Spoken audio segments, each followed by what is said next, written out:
Salut à tous.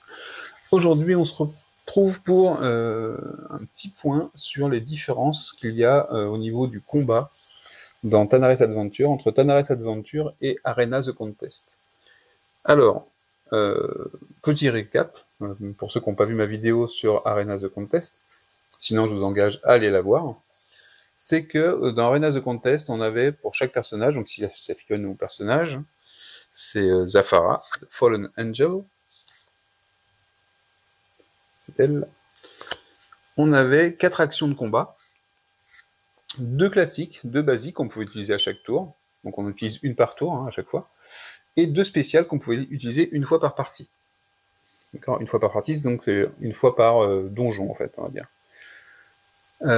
Désormais, vous allez avoir 2 cartes de plus qui sont associées à votre rôle. Ici c'est un contrôleur, donc j'ai 2 cartes de plus, on va décaler les 2 spéciales, 2 cartes de plus qui seront accessibles au début du donjon à mon personnage.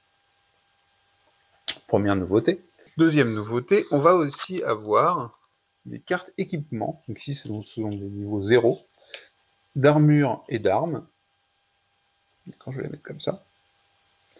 Donc autant les cartes d'attaque ce sont les mêmes, c'est-à-dire on réutilise les cartes d'attaque de Arena the Contest, parfois vous avez des cartes qui ont été changées exprès pour Tanares Adventure, mais sinon pour certains personnages c'est exactement les mêmes cartes, et en plus donc les 2 cartes qui sont celles du contrôleur, pour mon personnage. Les cartes équipement, donc armes et armure, ont un effet actif, et ils ont également un effet passif. Alors ici, c'est les niveaux 0, c'est les armes qu'on a au tout début de l'aventure, en fonction de vous voyez que c'est marqué ici, en fonction de l'archétype de personnage, on va avoir le droit d'avoir cette armure, ou cette arme d'ailleurs, c'est pareil pour l'arme. On a un effet actif et un effet passif. Donc sur l'effet passif des premières armes, on n'a rien du tout, il n'y a pas de bonus au lancer de dés, et il n'y a pas de bonus à l'armure non plus, enfin au point de vie. Donc déjà c'est une différence. L'autre différence, ça va être l'utilisation des cartes. Auparavant, dans Arena the Contest, on avait donc les 2 actions basiques, on pouvait les utiliser une des 2 à chaque tour, et les actions spéciales une fois dans la partie. Ce qui a changé maintenant, c'est que quand vous utilisez une action basique, vous la retournez, et vous ne pouvez pas la réutiliser tant que toutes les autres actions n'ont pas été utilisées. Ça veut dire quoi? Ça veut dire que pour les tours suivants, j'aurai un choix de 3 parmi, au lieu de 4. D'accord? Donc ça va changer un peu la façon de faire.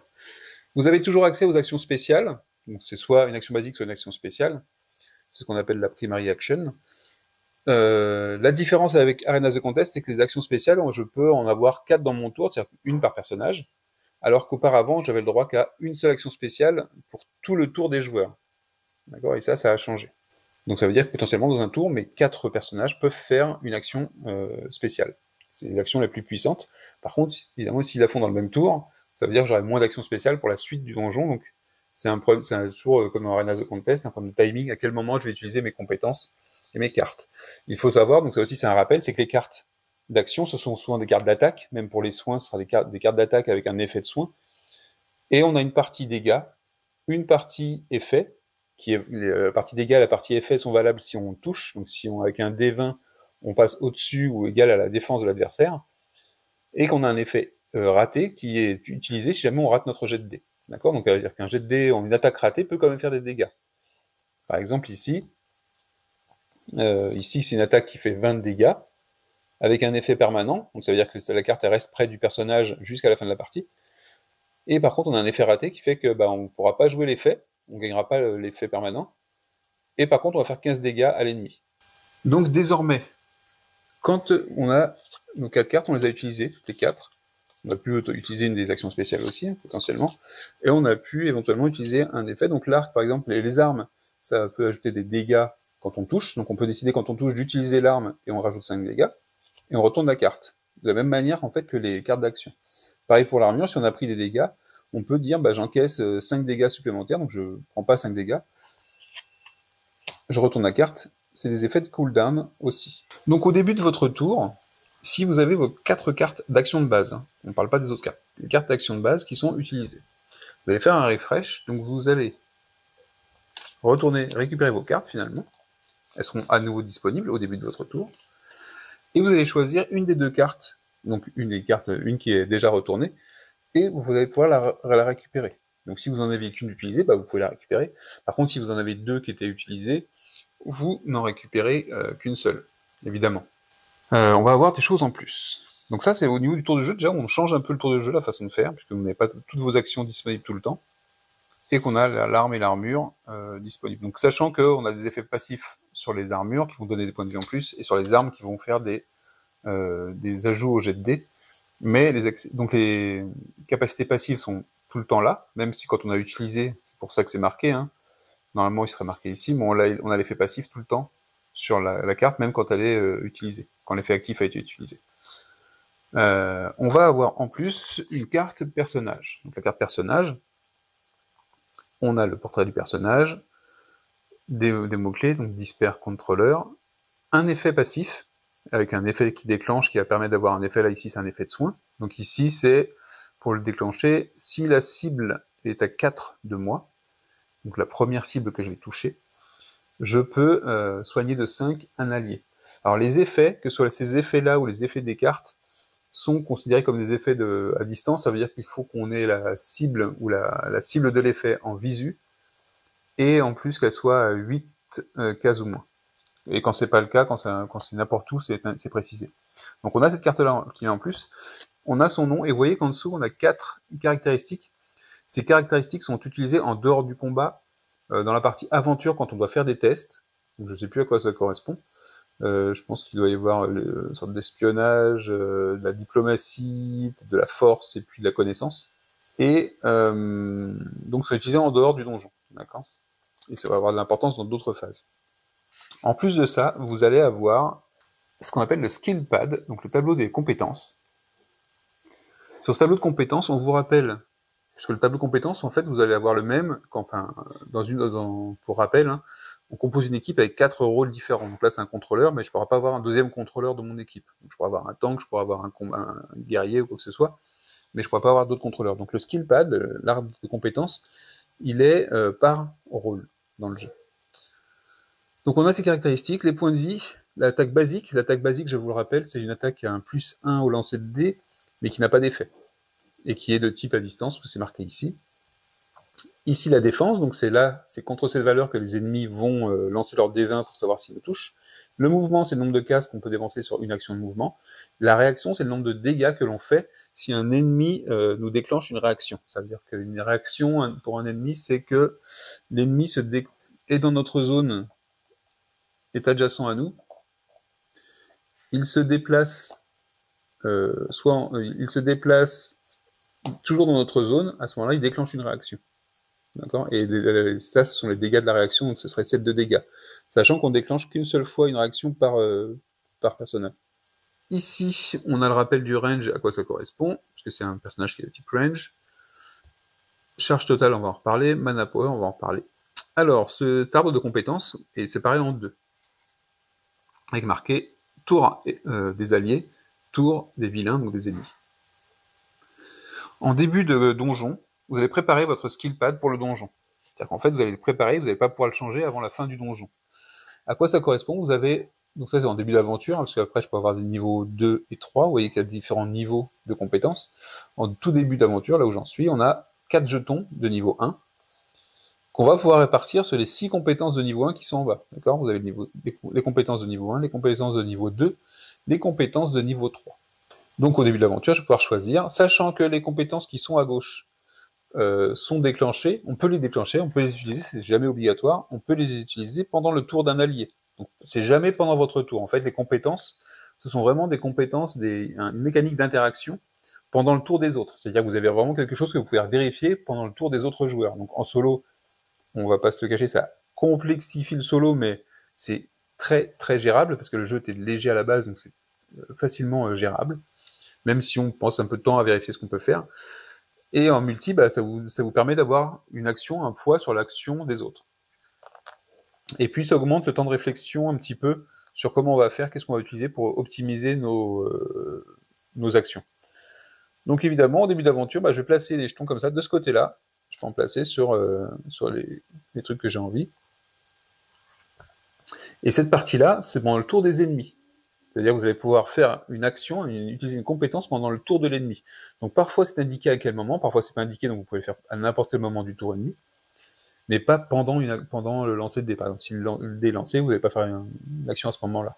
Vous décidez à quel moment vous le faites. Soit après, soit avant, peu importe. Donc ça rajoute un petit truc. À côté des compétences, vous avez un petit cube de dessiner. Ici, il y en a un sur le niveau 1, 2 sur le niveau 2, 3 sur le niveau 3. Les petits cubes, c'est le petit truc qui vient aussi en plus, ce sont des cubes de mana. En fait, des cubes de mana à votre couleur. Ça représente un peu l'esprit de combat, l'esprit combatif, peut-être la magie pour certaines compétences. Voilà, ça représente un peu ce truc-là, un peu la force. Et les cubes, vous allez les gagner, soit parce que dans le scénario, on vous dit que vous les gagnez à ce moment-là, soit quand vous allez récupérer parfois des trésors ou des choses, vous allez interagir avec un élément sur le terrain, ça vous fait gagner des cubes. Quand un ennemi est éliminé, tous les personnages gagnent un cube. D'accord ? On est limité à 5 cubes ici, max 5, de mana. Et ce sont ces cubes qui vont vous permettre de payer les compétences. Attention, à moins que ce soit signalé dans le scénario, vous démarrez un donjon avec 0 cube. D'accord ? Donc on ne peut pas utiliser les compétences tout de suite. Donc quand je vais utiliser une compétence, je paye le prix du cube, et je charge la compétence. Charger la compétence, ça veut dire quoi ? Ça veut dire que j'ai déjà utilisé cette compétence-là, donc je retourne. Ça veut dire que dans un prochain tour, parce que je n'ai pas le droit d'utiliser, dans un même tour, je peux utiliser qu'une seule fois une compétence, par héros. Ça veut dire que maximum par tour, 4 compétences déclenchées. Si je veux la réutiliser dans un tour suivant, il faudra que je paye le prix de base plus un cube. Donc ça veut dire que la prochaine fois que je vais utiliser celle-là, je vais payer 2 cubes. D'accord ? Donc petit tips d'ergonomie, quand moi je joue, je mets le cube que j'ai payé sur la case. À la fin du tour, je retire tous les cubes et je les dépense, ce qui me permet de savoir qui est-ce qui a déjà joué une compétence dans ce tour. Donc si je paye la compétence, je vais pouvoir faire la compétence. Ici, c'est 2 alliés, donc à 8 de distance maximum et en visu, charge un skill token, donc c'est ça, parce que ça permet de charger un truc. Alors à quoi ça sert de charger sans utiliser la compétence, parce que c'est ce que ça veut dire ici. On va y revenir quand on va parler du total charge, on peut en parler tout de suite. Quand j'aurai utilisé par exemple mes 4 compétences à un moment donné dans le donjon, au moment où ça arrive, je vais déclencher l'effet qui est indiqué ici, total charge. Et il va être différent en fonction du rôle, donc en fonction du plateau de compétences du personnage. Ici, le total charge pour elle, c'est je décharge tous mes tokens, donc ça veut dire que je les retourne tous, une fois que j'ai utilisé la compétence. Par contre, il y a toujours une compétence qui a été utilisée. Hein. Et un allié gagne 2 cubes. Donc ça permet de faire regagner des cubes de mana à un allié. D'accord ? Donc il y a cet effet-là, mais j'ai d'autres personnages qui permettent d'avoir des soins, et ainsi de suite. Et c'est toujours sur des alliés, hein, c'est sur les autres, c'est jamais sur soi, sauf si c'est précisé. Donc ça, ce sont pour les compétences. Ici, par exemple, la compétence pendant le tour de l'ennemi, que je pourrais aussi utiliser si j'ai pas utilisé de compétences pendant mon tour déjà, c'est avant le lancer, c'est marqué ici, l'ennemi, le petit symbole de l'ennemi, est maudit, ça veut dire qu'en fait il va lancer 2 dés et on va prendre le moins grand. D'accord ? Donc il y a plus de chances de rater son jet de dés. Donc c'est des trucs super sympas et c'est des trucs qu'il faut vérifier à quel ennemi vous allez vouloir faire ça, parce que sachant que vous allez pouvoir le faire peut-être plusieurs fois, mais pas dans le même tour. Et voilà. Et en plus, vous allez avoir le total charge qui va venir un peu vous embêter pour savoir est-ce que vous allez vouloir utiliser une compétence, elle est super sympa, par exemple celle-là, elle est comme bien sympa, il a payé 2 cubes, si j'en ai assez, c'est bien de le refaire une deuxième fois dans la partie, ou dans un tour suivant. Et ou alors est-ce que je vais essayer de placer mes autres compétences pour pouvoir déclencher le total charge. Et donc j'en reviens à ce qu'on avait ici, c'est que quand on a une compétence qui permet de faire charger un token à quelqu'un d'autre, potentiellement ça peut déclencher le total charge chez quelqu'un d'autre, à qui il reste plus que un cube, une des compétences à charger. D'accord ? Donc vous avez ce double niveau. Donc évidemment, plus les compétences seront élevées en niveau, plus elles seront importantes en effet, mais plus elles seront chères en cubes de mana. Ok ? Donc vous pouvez faire des tours super sympas, ça ajoute une couche à la partie combo déjà des cartes d'action. Parce que je vous rappelle, comme dans Arenas of Contest, c'est quand même beaucoup d'optimisation des coups qu'on va faire pour dire, ok, je vais augmenter mes chances de faire des dégâts pour éliminer l'ennemi, et en cumulant les effets et d'autres choses, je vais pouvoir éliminer potentiellement un ennemi, ou faire plus de dégâts à d'autres ennemis, les rapprocher de la limite de 0. Sachant que maintenant, ça vous fait gagner en plus des cubes de mana quand vous terminez un ennemi, ça peut être important. Je vous rappelle, c'est un cube de mana par personnage qu'on gagne quand on élimine un ennemi. Donc vous avez déjà cette partie-là qui vient se rajouter donc pour le tour du héros, mais c'est pas plus, d'accord? Ça veut dire que ça reste gérable. Donc évidemment, le fait d'utiliser des compétences qui sont pendant le tour des autres, donc en multi, c'est très cool. En solo, vous vous retrouvez forcément avec une gestion un peu plus complexe que Arenas of Contest, d'accord? Sachant qu'on est obligé de faire des équipes de 4 personnages. Donc en solo, même en solo, vous êtes obligé de faire 4 personnages. Alors ils ont fait un système ils ont des cartes Comrades dans le jeu qui permet en fait de remplacer des personnages joueurs. Moi, je joue avec 4 personnages joueurs parce que je trouve que c'est l'expérience la plus complète. Mais je pense que 2 personnages joueurs et 2 Comrades, par exemple, ça peut être jouable aussi, si vous voulez pas trop gérer de choses. J'ai pas essayé encore les Comrades, comment ils fonctionnaient, donc à voir. À voir, à voir. Ensuite, on va parler des ennemis, parce qu'en fait, il y a un changement aussi au niveau du tour de jeu. Auparavant, dans Arenas of Contest, on jouait le tour des héros, ensuite on faisait le tour des ennemis. D'accord, c'était toujours comme ça. Donc ça veut dire que potentiellement vous pouviez vous débrouiller pour amener, pour cibler un ennemi et l'éliminer avant qu'il ne puisse jouer son tour. Alors même si les points de vie des ennemis étaient assez élevés, il y avait moyen avec les attaques spéciales de le faire. Ça va être moins le cas maintenant. Pourquoi? Désormais, quand vous visez un ennemi, alors déjà vous voyez que maintenant les ennemis ils ont des cartes. Avant ils étaient dans le scénario, il y a peut-être moins d'informations d'ailleurs, ou du moins c'était mis dans le scénario, mais maintenant on a plus de variété dans les ennemis, et on a différents ennemis. Donc ici par exemple j'ai un spectre, dont j'adore la figurine d'ailleurs. Ici on a un Reaper, une faucheuse, et en fonction de la couleur, en fait dans le scénario on vous dit quel type d'ennemi vous allez prendre. Vous avez des cartes recto verso avec 2 types de couleurs différentes et des effets différents. Ça peut être assez mortel. Donc maintenant les ennemis ont des niveaux. D'accord. Ça peut avoir un effet sur certaines cartes, notamment il y a des effets de héros qui vont avoir un coût en points de vie qui va dépendre du niveau de l'ennemi. Vous avez des caractéristiques, les points de vie, donc là par exemple 95. Hein. Alors 95, je vous rappelle que le tour du plateau d'Arena il fait 70 points, parce que c'est là où on place les points de vie, hein, vous voyez ça ici. Donc 95, ça veut dire qu'on va avoir des jetons maintenant qui vont être comme avant, avec la face de l'ennemi, par exemple pour celui-là le bleu, et derrière un plus 70. Donc vous allez mettre le jeton sur le 25 avec plus 70, et il faudra lui faire descendre à 0 ses points de vie à l'ennemi. On a ses compétences donc, de défense, de mouvement et de réaction, donc ça c'est comme nous, ça change pas. Vous avez Rapid Miss, c'est son nom, vous avez sa distance d'attaque, vous avez sa cible. Donc là avant, c'était dans le scénario, on avait des cartes, avant on avait des cartes de réaction des ennemis, et tous les ennemis avaient la même réaction. Donc, potentiellement tous les ennemis allaient taper le même personnage. Ce n'est plus le cas. Désormais, chaque type d'ennemi, donc s'il y a 2 spectres par contre mystiques, ils vont faire ça, mais généralement on n'a pas 2 fois la même couleur. Hein. On a rarement 2 fois la même couleur, parce que sinon on ne pourrait pas suivre les points de vie.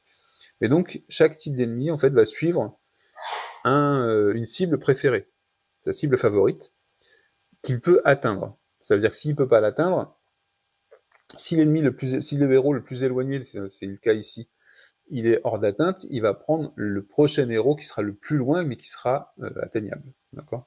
Donc ça marche plutôt bien. J'avais eu du mal la première partie, mais après ça a été. Ici, vous avez celui qui a le moins de points de vie. Parfois, vous avez celui qui a le plus de points de vie, celui qui a le plus de cubes de mana, celui qui a le moins de cubes de mana. Ouais, il y a différentes cibles, et il faut qu'on puisse l'atteindre. Il y a aussi une nouvelle mécanique maintenant qui est indiquée, je sais pas si c'est indiqué ici, qui est le critical hit. En fait, il y a ce qu'ils appellent la Dark Surge. Si jamais un ennemi, quand c'est à son tour de jouer, il ne peut atteindre aucun héros, d'accord, en faisant son mouvement. À ce moment-là, il prend 3 de dégâts et il va augmenter son déplacement à 10. D'accord. Donc ça va faire qu'il va pouvoir accéder facilement à un personnage. Donc il prendra 3 dégâts, mais il va pouvoir faire son action. Et je crois que s'il il peut pas, il fera 2 fois ses mouvements. Mais voilà. Donc ici sur l'ennemi, vous avez les ennemis ont quand même des dégâts qui sont plutôt importants, Ici, vous voyez, c'est 17. Alors, je rappelle que les personnages, ils commencent dans le tank, qui doit être à 70 points de vie. Donc, 17 plus les effets. Ici, l'effet de ce spectre-là, c'est quand même Echo 13. Un autre héros le plus près est dans un rayon de 8 cases de cet ennemi, donc le plus près de mon spectre, va prendre 13 dégâts. Alors, son attaque principale, elle fait 17. Et il y a un autre héros qui va se prendre 13. C'est quand même assez mortel, sachant qu'il y a toujours plus 5 dégâts quand on fait les critiques, hein, comme pour nous. Et que si jamais il fait un Dark Surge, il fait un critique automatique. C'est-à-dire que son attaque sera forcément un critique. Alors s'il fait un critique au jet de dés, ce sera pas plus 10, hein, ce sera toujours plus 5, mais il fera un critique automatique. Et c'est pareil, comme nous, s'ils ratent leur jet de dés, ils ont un dégât résiduel. Hein. Donc faut pas l'oublier. Et ils ont également, chaque ennemi a un effet passif qui peut être déclenché. D'accord, donc ici, c'est s'il n'y a pas d'autres vilains à 1 de la cible, donc s'il n'est pas entouré par un autre vilain, lui, il va prendre un tour supplémentaire. Alors ça va pas être à l'infini, hein, c'est une fois, il va faire un tour supplémentaire. Mais vous voyez que s'il fait 2 fois 17 de dégâts, alors ce sera sur un autre, parce que si c'est le héros le plus éloigné et qui s'est rapproché d'un héros, il va en choisir un autre. Mais vous voyez que ça peut, potentiellement, vous avez 2 héros qui vont prendre 17, et un autre qui va prendre 13. Enfin, et 2 autres qui vont prendre 13, ou même le même, potentiellement. Donc ça peut être assez mortel, et moi j'ai terminé le tuto avec très peu de points de vie. Donc vous avez des ennemis puissants comme ça, vous en avez qui sont moins forts hein, quand même, lui 95 points de vie, lui 35. Lui il vise les héros qui ont le moins de HP, et l'effet quand il réussit son attaque, c'est qu'on perd un cube de mana. C'est pas le pire, mais voilà. Et il n'a pas d'effet de déclenchement. Donc c'est un niveau plutôt faible, un niveau 1, il est un peu plus faible. L'effet qui se coule maintenant dans la partie. Donc, avant, on avait les héros qui jouaient les vilains après. Désormais, quand un ennemi est attaqué, il réagit. Ça veut dire qu'il prend son tour immédiatement. Donc on n'attend pas que tous les héros aient joué pour qu'ils prennent son tour. Donc ça va venir complètement chambouler les tactiques qu'on pouvait avoir dans Arenas the Contest. C'est vraiment différent. On va savoir que l'ennemi va réagir, on va savoir quel héros il va viser, donc c'est important aussi, et ce qu'il va avoir comme effet s'il réussit son attaque, et son effet supplémentaire. Donc ça va venir, tout ça, ça va venir vous influencer sur les cartes que vous allez jouer, forcément. Et évidemment, il y a des effets super cool comme le contrôleur qui est là, qui permet ici, vous voyez, si j'avais cette capacité à préparer et que je la déclenche en payant mon cube de mana, je paye 3 points de vie par niveau de l'ennemi. Donc lui, par contre, c'est par exemple, c'est par niveau de l'ennemi, donc ça fait 9 points de vie. C'est-à-dire que je perds 9 points de vie. Mais par contre, donc je paye 9 points de vie pour cibler le spectre, et celui-là, il va pas faire de retaliate, ça veut dire qu'il va pas réagir à mon attaque. Ça veut dire que je vais pas forcément me prendre le truc tout de suite. Mais, parce qu'il y a un mais, donc ça se fait sur chaque ennemi qu'on va attaquer, il va réagir tout de suite. Et il va faire son tour finalement. Ça veut dire qu'une fois que tous les héros ont joué, s'il reste des ennemis qui n'ont pas été activés, et à moins que ce soit des gardes, qui est une autre notion, les ennemis vont s'activer, et vous avez ici un statut qui est unprovoked. Ça veut dire qu'on ne les a pas attaqués, et ça veut dire qu'ils se sont préparés à attaquer à leur tour. Et ils vont faire plus 5 de dégâts, parce qu'ils n'ont pas été embêtés finalement. Ils ont eu tout le temps de préparer leur attaque. Donc c'est assez sympa, parce que ça vous force quelque part, soit à prendre le risque de prendre des dégâts supplémentaires, soit vraiment essayer de les attaquer tous, et de ne pas brûler tous sur le même personnage. Donc c'est assez cool. Et puis je trouve que ça rend bien dans la mécanique. On peut parfois se décider, ok, tant pis, on va prendre potentiellement les 5 dégâts, parce que s'ils touchent pas, il les fera pas, les 5 dégâts supplémentaires. D'accord, ils vont pas venir s'ajouter à la partie ratée. Donc ça peut être une prise de risque qu'on peut prendre. Mais donc le tour de jeu change aussi. Hein. Entre nos cartes d'action qu'on peut utiliser de façon un peu différente, les ennemis qui réagissent tout de suite dès qu'on les attaque, ça change ce qu'on avait dans Arenas the Contest. Ça change tout en gardant finalement les principes de jeu, les cartes d'action, les effets, et ça marche plutôt bien, et ça donne un niveau de jeu un peu plus fouillé, un peu plus profond que Arenas the Contest. Donc très bonne chose. Je pense que ça a été fait aussi parce que nos héros vont pouvoir évoluer. Au niveau des ennemis, comme j'avais fait dans l'unboxing, on a un paquet de fiches ennemies. D'accord, elles sont toutes recto verso. Donc vous avez une variété, alors pas dans le bestiaire, mais dans les niveaux et dans ce que vous allez affronter réellement, qui est assez important. Comme je l'avais dit lors de l'unboxing, les ennemis, là je viens sur une partie cosmétique, sont beaucoup plus cool que les héros en termes de figurines. Si par exemple je compare, parfois c'est lié aussi à la couleur, mais je trouve par exemple que cette figurine-là est moins sympa que cette figurine-là. Je sais pas trop vous dire pourquoi, j'ai l'impression qu'il y a plus de détails sur les ennemis, ou que celle-là par exemple. J'ai l'impression que parfois j'aurais bien aimé avoir les figurines d'ennemis comme figurines de héros, quoi. Et celle-là, c'est pas la pire, je crois que la pire c'est mon gladiateur là, qui a une pose pourrie en plus. Une pose comme ça, je sais pas ce que c'est que cette pose, c'est pas une pose de combat, l'impression qu'il est à plat comme un égyptien sur une pyramide, quoi, c'est pas terrible, je trouve pas terrible du tout ça, par exemple. Elle est comme ça, je sais pas ce qu'il aura appris. Elle, ça va, plutôt sympa. Elle a une posture de combat, je veux dire. Mais voilà, je trouve qu'il y a un delta entre les figurines de héros et les figurines d'ennemis. Sur le système de combat, est-ce que je vais rajouter quelque chose? Oui, il y a autre chose qui est indiquée dans le scénario, c'est la notion de garde et de groupe de garde. Alors, à quoi sert cette notion? En fait, dans les salles du donjon que vous allez explorer, l'ouverture des portes va pouvoir dépendre d'events ou d'actions que vous allez faire, ou de leviers que vous allez bouger, ou d'ennemis que vous allez abattre, et ça va découvrir la suite du donjon. J'ai fait que les deux premiers, donc je vais pas revenir de faire de critiques pour l'instant dessus. Pour l'instant, j'ai trouvé que finalement, parfois, on mettait en place 3 salles dans le donjon, sur le plateau, et que chaque salle, mais c'est peut-être que le tuto aussi, hein, c'est pour ça que je ne veux pas faire de critique rapide, mais chaque salle se déclenchait après un événement, après quelque chose de particulier, et on passait à la salle suivante dans laquelle on avait des ennemis, ainsi de suite. Ce qui fait qu'on n'a pas vraiment l'impression d'avoir un grand truc rempli où les ennemis vont bouger dedans. On est très loin d'un Dungeon Crusade, par exemple. Mais bon, c'est peut-être fait exprès aussi. Du coup, on se retrouve plutôt à faire 3 petites scènes dans le même donjon qu'une scène où il peut y avoir beaucoup d'ennemis qui vont arriver, ainsi de suite.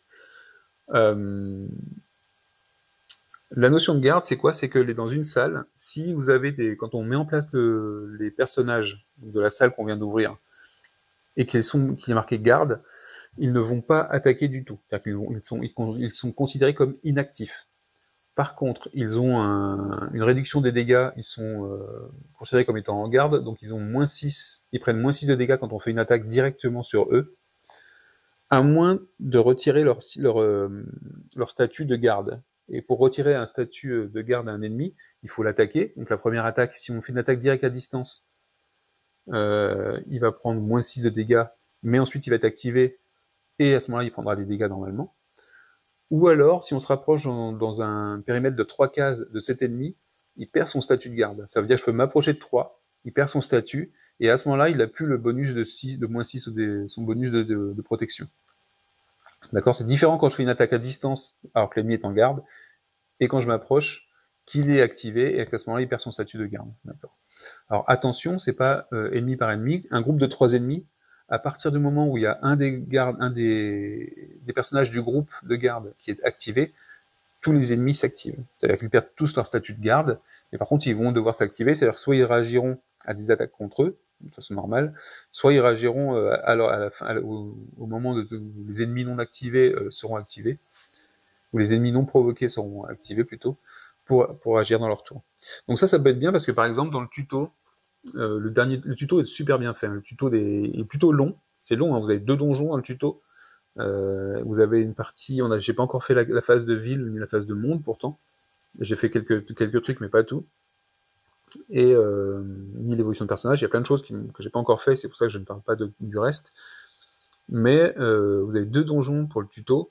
Et ils sont bien faits. Dans le premier, en fait, justement, ça vous apprend les différentes notions des cartes d'action, des cartes spéciales, des équipements et du skillpad de façon séparée. Donc on a 3 salles, ça nous fait 3 évolutions du gameplay pour avoir un gameplay complet de donjon à la fin. Plus la réaction, et les gardes, on l'a sur le dernier scénario du tuto, ça vous fait voir que potentiellement vous allez pouvoir atteindre un objectif sans attaquer une seule fois les vilains. D'accord, en attaquant quelque chose, en faisant des dégâts sur quelque chose, mais sans attaquer les vilains potentiellement. Donc ça, c'est assez important parce que ça signifie que dans les scénarios, on ne sera pas tout le temps à bourriner tous les vilains, parce que jusque-là, évidemment, dans le tuto, il fallait éliminer tous les vilains pour passer à la salle suivante. Dans la dernière salle du dernier tuto, ce n'est pas une obligation. Et la règle vous le précise pour dire que c'est pas toujours le moyen de passer à autre chose. Donc voilà, donc mon retour est super positif sur ce Tanares Adventure au niveau du gameplay qui a évolué sur le plateau. Plus profond, plus sympa, il y a plus de choses à regarder. Évidemment, le jeu Tanares Adventure, c'est pas que ça. vous allez avoir une sorte de ville. Je vais vous montrer un petit truc.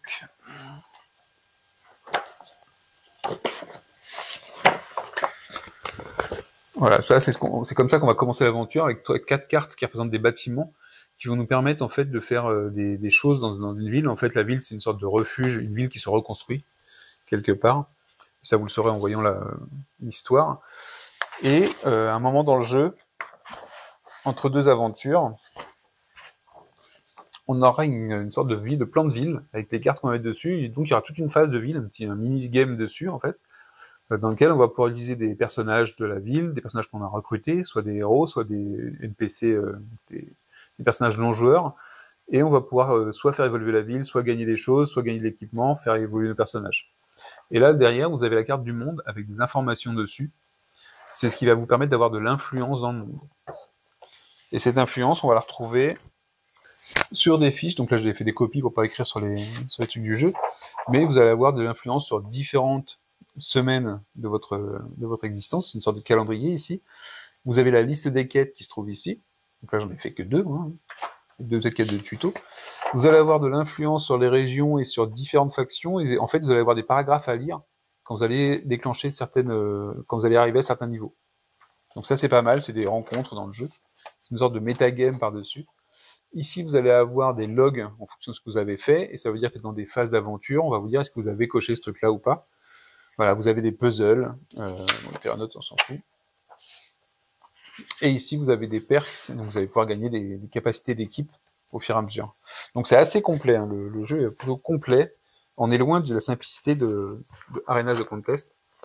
Mais donc le côté ville, super sympa, où on va pouvoir faire évoluer les bâtiments. Les bâtiments qui sont ici. Donc si je prends celui-là qui est au niveau 1, finalement, le Natural Lab, vous allez avoir... Donc ça tourne autour de ces 4 bâtiments-là, hein. Le bâtiment qui le remplacera au niveau 7, ce sera celui-là. Et on est passé de ça à ça. Donc au-delà des compétences, ils ont changé le graphisme aussi, c'est assez sympa, ça fait un peu Warcraft, je trouve. C'est assez cool. Qu'est-ce que je peux faire voir d'autre que je connais encore, que j'ai vu. Donc ici, c'est tous les NPC qu'on a. Non, ça c'est tout ce qu'on pourra avoir, mais on a une sorte de deck de personnages, donc, dont nos 4 héros pour partie, avec là plein de NPC au début de l'aventure, qui sont les NPC par défaut qu'on a au début. Donc vous voyez que chacun, ils ont des caractéristiques dessus dans les phases hors donjon. Et en plus de ça, on pourra se faire accompagner par des personnages non joueurs aussi, qu'on rencontre dans l'aventure, qu'on pourra faire venir avec nous, soit en les payant, soit en essayant d'être convaincants pour qu'ils nous rejoignent, et vont nous apporter des effets, soit au niveau de la phase de ville, soit pendant l'aventure au début de scénario, dans une quête de donjon. Donc ça peut être sympa aussi. Et là, on a des illustrations à chaque fois pour les personnages qu'on rencontre. Donc ça, c'est ceux de la première semaine. On a semaine 2, 3, 4, 5, 6, comme ça. Et ça va vous faire beaucoup de personnages à rencontrer. Donc vous les verrez pas tous. Et c'est ce qui va donner du piment aussi à l'aventure avec les scénarios. Alors, de ce que j'ai vu, j'ai l'impression que c'est vraiment très cool. Ici, par exemple, on va commencer le jeu avec ces 2 aventures-là. Donc on a fait déjà AB, je crois. Je crois pas. Et en fait, on a l'illustration comme on avait sur les quêtes en fait avant dans Arena. Et ici, finalement, je vais pouvoir partir sur une des 2 aventures.